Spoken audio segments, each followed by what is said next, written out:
বহুদিন ধরে একটি অনুরোধ আমার কাছে বহু মানুষ এই অনুরোধ করছে কিভাবে জুয়া খেলায় জয়লাভ করা যায়, লটারি জেতার উপায় কি। এই বিষয়ে আমি এখনো পর্যন্ত আমার চ্যানেলে কোনো ভিডিও ছাড়িনি।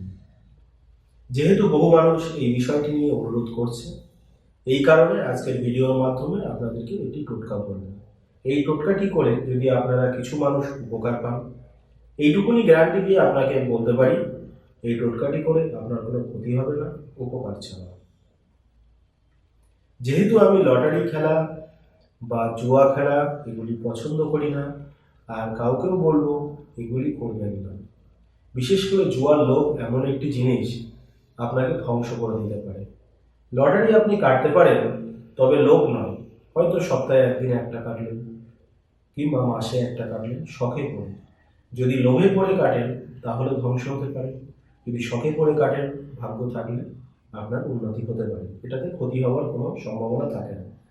দেখা যাচ্ছে আপনার ইনকাম 250 টাকা, আপনি লটারি কাটছেন ডেলি 200 টাকা, তাহলে আপনার সংসার চলবে না।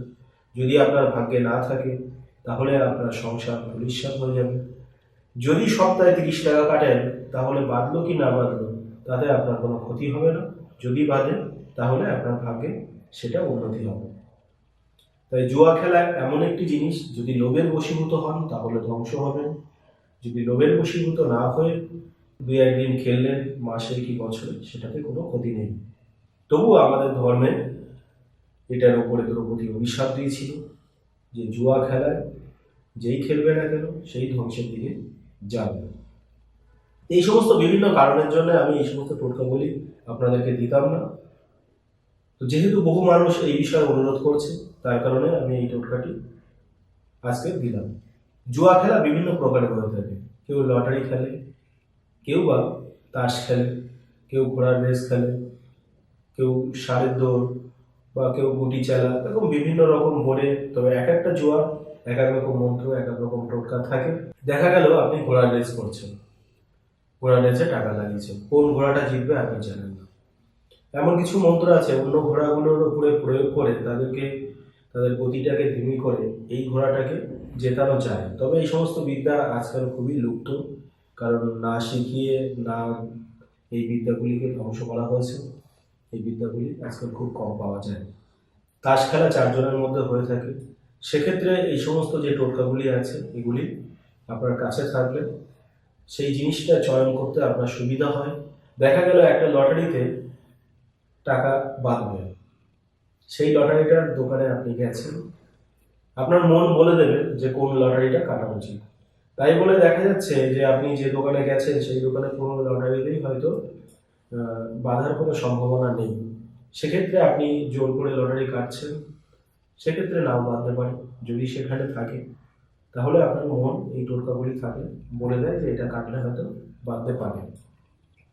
মানে ভাগ্যকে এই সমস্ত টোটকা খানিকটা ঘুরিয়ে আনে। তাই বলে এই নয় যে আপনি হাতে বাঁধলেন আর হঠাৎ করে বড়লোক বা কোটিপতি হয়ে গেলেন, তা কিন্তু নয়। এই টোটকাগুলি কাছে থাকলে আপনি যে কোনো জুয়া খেলায় বা যেখানে যাচ্ছেন আপনার মনের মধ্যে একটা সংকেত দিয়ে দেবে যে এটা করলে মনে হয় এটা আমার বাঁধতে পারে।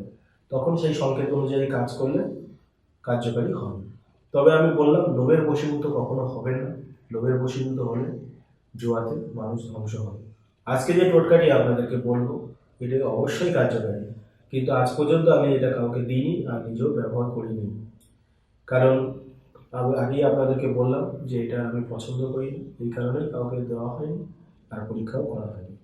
এই জুয়া খেলা যেমন নিম্নমুখী কাজ, এর বিদ্যাগুলো তেমনি নিম্নমুখী। এখানে আপনাকে সংগ্রহ করতে হবে কাকের পালক এবং প্যাঁচার পালক। ডাক কাক হলে ভালো হয়, যদি না পান এমনি কাক হলেও হবে। আর প্যাঁচার পালক নেবেন, সেটা লক্ষ্মী প্যাঁচা হলে ভালো হয়, না হলে পুতুল প্যাঁচা। সেই পালক নিয়ে দুটি একত্রে একটি লাল কাপড়ে জড়িয়ে হাতে পরতে হবে। সেটা আপনি ডান হাতে পরবেন, ছেলে হলে, মেয়ে হলে বাঁ হাতে পরবেন। এটা হাতে পরে তারপরে জুয়া খেলতে যাবেন। আর যে এই পালকটি সংগ্রহ করবেন এটি শনি মঙ্গলবার, খুব ভালো হয় যদি অমাবস্যায় সংগ্রহ করতে পারেন।